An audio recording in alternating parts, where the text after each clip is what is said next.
बोली जयकारा शेरा वाली की जय, सच्चे दरबार की जय।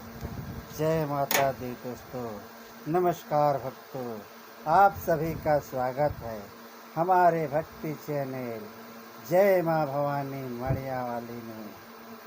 आज हम सुनेंगे अत्यंत पावन और दिव्य दुर्गा सप्तशती का महत्वपूर्ण पाठ, अथ वैकृतिक रहस्यम पाठ हिंदी में। आदिशक्ति के इस दिव्य रहस्य पाठ को श्रद्धा और भक्ति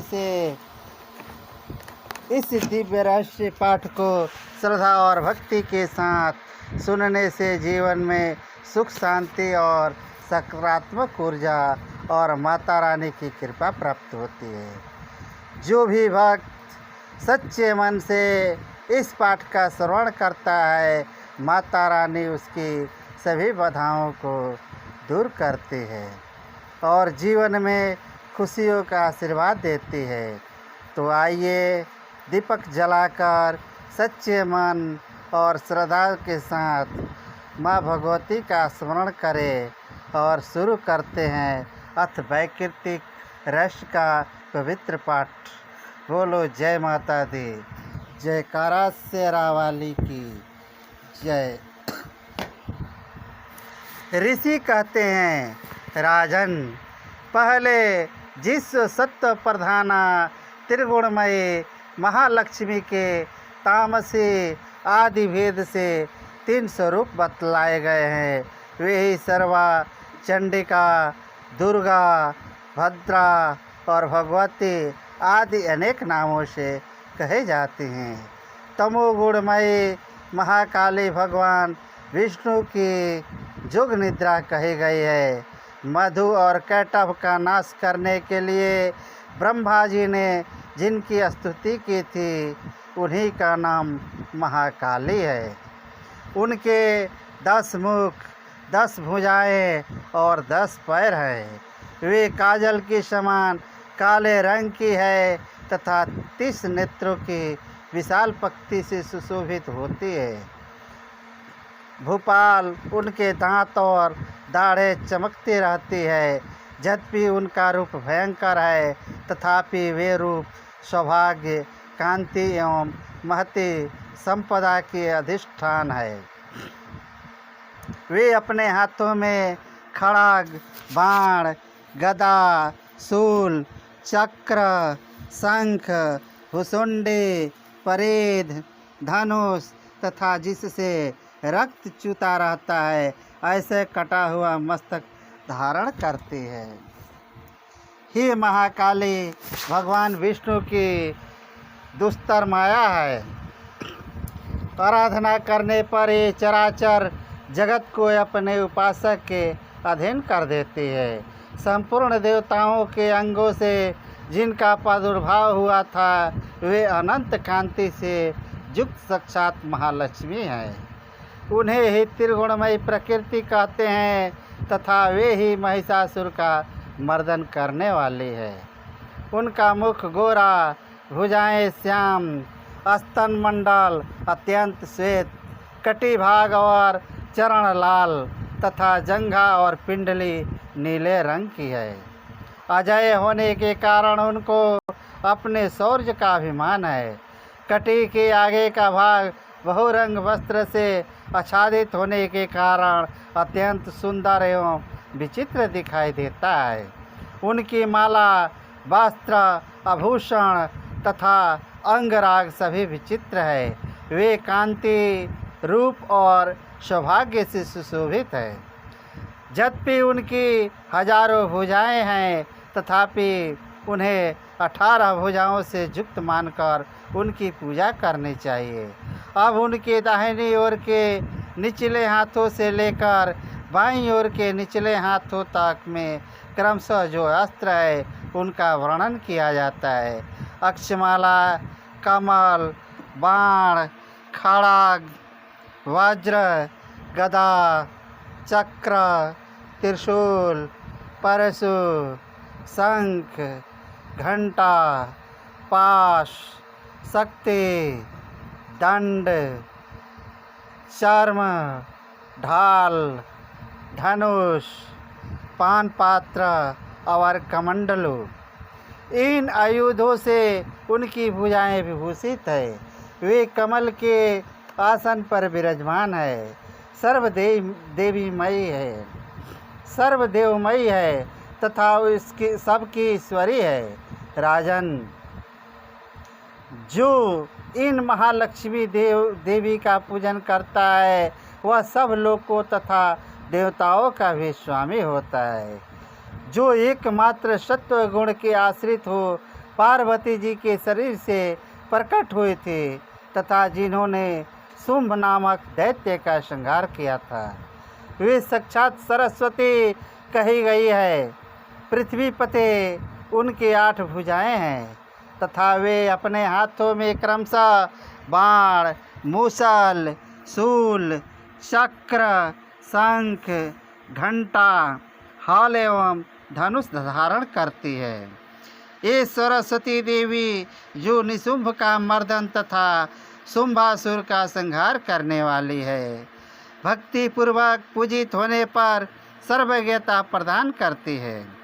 राजन, इस प्रकार तुमसे महाकाली आदि तीनों मूर्तियों के स्वरूप बतलाए।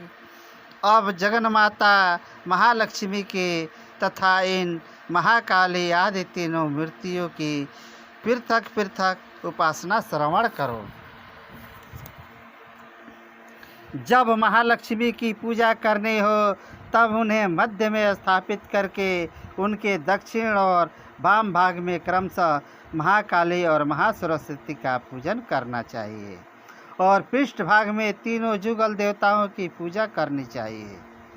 महालक्ष्मी के ठीक पीछे मध्य भाग में सरस्वती के साथ ब्रह्मा का पूजन करें। उनके दक्षिण भाग में गौरी के साथ रुद्र की पूजा करें तथा वाम भाग में लक्ष्मी सहित विष्णु का पूजन करें। महालक्ष्मी आदि तीनों देवियों के सामने निम्नांकित 3 देवियों की भी पूजा करनी चाहिए। मध्यस्थ महालक्ष्मी के आगे मध्य भाग में 18 भुजाओं वाली महालक्ष्मी का पूजन करें। उनकी वाम भाग में 10 मुखों वाली महाकाली का तथा दक्षिण भाग में 8 भुजाओं वाली महासरस्वती का पूजन करें। राजन, जब केवल 18 भुजाओं वाले महालक्ष्मी का अथवा 10 मुखी काली का या 8 भुजा सरस्वती का पूजन करना हो तब सब अरिष्टों की शांति के लिए इनके दक्षिण भाग में काल की और वाम भाग में मृत्यु की भी भली भांति पूजा करनी चाहिए। जब शुंभासुर का संहार करने वाले अष्टभुजा देवी की पूजा करनी हो तब उनके साथ उनकी 9 शक्तियों का और दक्षिण भाग में रुद्र एवं वाम भाग में गणेश जी का भी पूजन करना चाहिए। ब्राह्मी, महेश्वरी, कौमारी, वैष्णवी, वाराही, नारसिंही, ऐन्द्री, शिवदूती तथा चामुंडा, ये 9 शक्तियाँ हैं। नमो दिव्याय इस स्तोत्र से महालक्ष्मी जी की पूजा करनी चाहिए तथा इनके 3 अवतारों की पूजा के समय उनके चरित्रों में जो स्तोत्र और मंत्र आए हैं उन्हीं का उपयोग करना चाहिए। 18 भुजाओं वाले महिषासुर मर्दनी महालक्ष्मी ही विशेष रूप से पूजनीय है, क्योंकि वे ही महालक्ष्मी, महाकाली तथा महासरस्वती कहलाती है। वे ही पुण्य पापों की अधीश्वरी तथा संपूर्ण लोकों की महेश्वरी है। जिसने महिषासुर का अंत करने वाली महालक्ष्मी की भक्ति पूर्वक आराधना की है वही संसार का स्वामी है। अतः जगत को धारण करने वाले भक्त वत्सला भगवती चंडिका की अवश्य पूजा करनी चाहिए। अर्घ्य आदि से आभूषणों से गंध, पुष्प, अक्षत, धूप, दीप तथा नाना प्रकार के भक्ष्य पदार्थों से युक्त नैवेद्यों से, रक्त सिंचित बलि से, मांस से तथा मदिरा से भी देवी का पूजन होता है। राजन, बलि और मांस आदि से की जाने वाली पूजा ब्राह्मणों को छोड़कर बताई गई है। उनके लिए मांस और मदिरा से कहीं भी पूजा का विधान नहीं है। प्रणाम, आचमन के योग्य जल, सुगंधित चंदन, कपूर तथा तांबूल आदि सामग्रियों को भक्ति भाव से निवेदन करके देवी की पूजा करनी चाहिए। देवी के सामने बाएं भाग में कटे मस्तक वाले महादैत्य महिषासुर का पूजन करना चाहिए। जिसने भगवती के साथ सायुज्य प्राप्त कर लिया, इसी प्रकार देवी के सामने दक्षिण भाग में उनके वाहन सिंह का पूजन करना चाहिए, जो संपूर्ण धर्म का प्रतीक एवं षड्विद्य सर्व से युक्त है। उसी ने इस चराचर जगत को धारण कर रखा है। तदंतर बुद्धिमान पुरुष एकाग्रचित हो देवी की स्तुति करे, फिर हाथ जोड़कर तीनों पूर्वोक्त चरित्रों द्वारा भगवती का स्तवन करे। यदि कोई एक हो चरित्र से स्तुति करना चाहे तो केवल मध्यम चरित्र के पाठ से कर ले, किंतु प्रथम और उत्तर चरित्रों में से एक एक का पाठ न करे। आधे चरित्र का भी पाठ करना मना है। जो आधे चरित्र का पाठ करता है उसका पाठ सफल नहीं होता है। पाठ समाप्ति के बाद साधक प्रदक्षिणा और नमस्कार कर तथा आलस्य छोड़कर जगदम्बा के उद्देश्य से मस्तक पर हाथ जोड़े और उनसे बारंबार त्रुटियों या अपराधों के लिए क्षमा प्रार्थना करें। सप्तशती का प्रत्येक श्लोक मंत्र रूप है। उससे तिल और घृत से मिली हुई खीर की आहुति दे, अथवा सप्तशती में जो स्तोत्र आए हैं उन्हीं के मंत्रों से चंडिका के लिए पवित्र हविष्य का हवन करें। होम के पश्चात एकाग्रचित्त हो महालक्ष्मी देवी के नाम मंत्रों का उच्चारण करते हुए पुनः एकाग्रचित्त हो महालक्ष्मी देवी के नाम मंत्रों का उच्चारण करते हुए पुनः उनकी पूजा करें। तत्पश्चात मन और इंद्रियों को वश में रखते हुए हाथ जोड़ विनीत भाव से देवी को प्रणाम करें और अंतःकरण में स्थापित करके उन सर्वेश्वरी चंडिका देवी का देर तक चिंतन करें।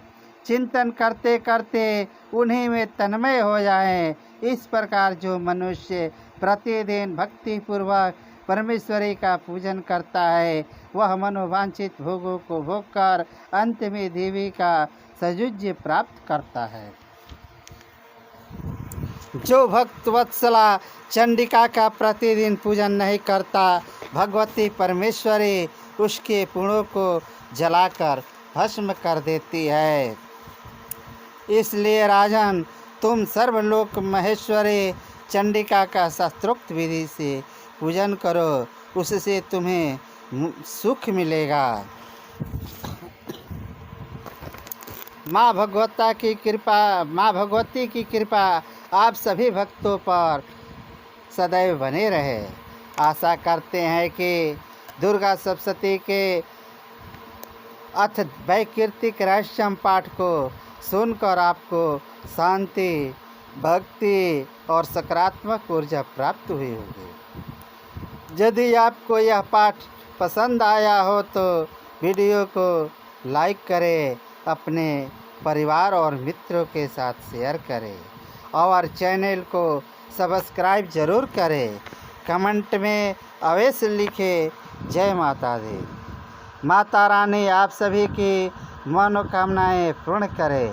इसी तरह के और भी भक्ति पाठ, भजन और कथा सुनने के लिए हमारे साथ जुड़े रहिए। जय माँ भवानी मणिया वाले, जय माता दी, जयकारा शेरा वाली की जय।